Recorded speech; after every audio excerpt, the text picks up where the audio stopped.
Eh bien bonjour, vous êtes avec Outreplum. Aujourd'hui on se retrouve pour le système Simple Battle qui est un tout petit algorithme, si je puis dire, de résolution automatique que vous pouvez faire très facilement avec deux générateurs d'aléatoires. En gros, vous avez des points d'armée, par exemple l'armée A a 10 points et l'autre en a 15. Et en fonction de ça, du coup, on va vouloir savoir le nombre de pertes de chaque armée, et du coup la bataille par défaut se fait jusqu'à ce qu'il ne reste plus d'opposition. Donc c'est-à-dire qu'une des deux armées perde tous ses points, ou alors que les deux s'entretuent, car c'est aussi possible grâce à ce système. Donc ne perdons pas de temps. Il faut savoir donc que pour infliger des dégâts, cela se fait par rapport à l'armée la plus petite. Donc là on a 10 contre 15, et donc ce qu'on va faire c'est on prend le minimum qui est 10, et donc les attaques sont entre 0 et le maximum de l'armée la moins nombreuse. Donc 0 et 10, et là pareil 0 et 10.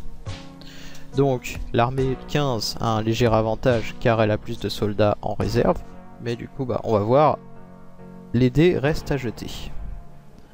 Donc là par exemple je génère mon nombre aléatoire, donc on va infliger 4 dégâts, l'armée A va infliger 4 dégâts à l'armée B. Cependant, du coup, l'armée B, elle, obtient 10 à son score. On pourrait dire que c'est un coup critique. Et ainsi, eh bien, dès la première manche, l'armée A est battue à plat de couture. Du coup, ici, je vais pouvoir passer son score à 0. Et pour ce qui est de celle-ci, du coup, elle a perdu 4 points. Ce qui fait que dans notre jeu de stratégie, on se retrouve avec du coup une armée qui a subi 4 pertes, et elle aura donc infligé 10 points de dégâts à l'autre armée. Si on resimule cette manche, imaginons maintenant que nous avons quelque chose de plus cool.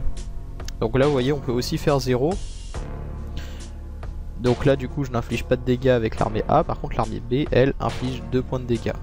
Du coup pareil on la repasse à 8. Parce que 10 moins 2 ça fait 8. Et ensuite du coup on peut relancer de nouveau nos jets jusqu'à ce que ça se termine. Donc là du coup l'armée A inflige 7 points de dégâts. Donc ça fait 8, 15 moins 7. Et celle-ci qui inflige 4 dégâts, du coup ça fait 8 moins 4, ce qui nous fait 4 et 4.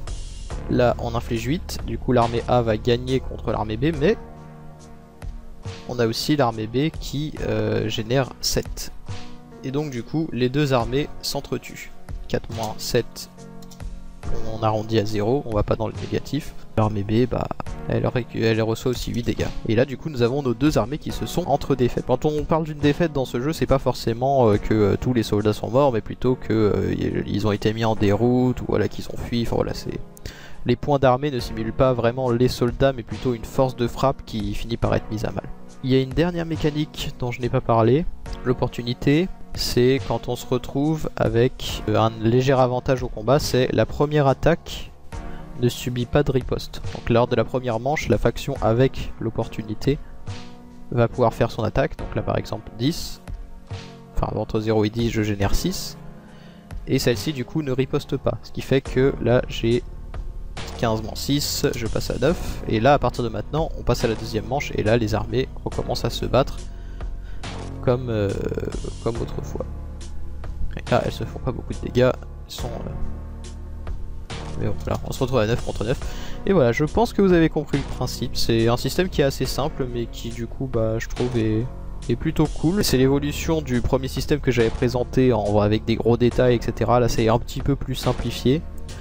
Donc c'est une réflexion qu'on a eue avec certains de mes camarades pour Simple Wars. C'était une proposition effectivement que j'ai étudiée et qui est plutôt cool.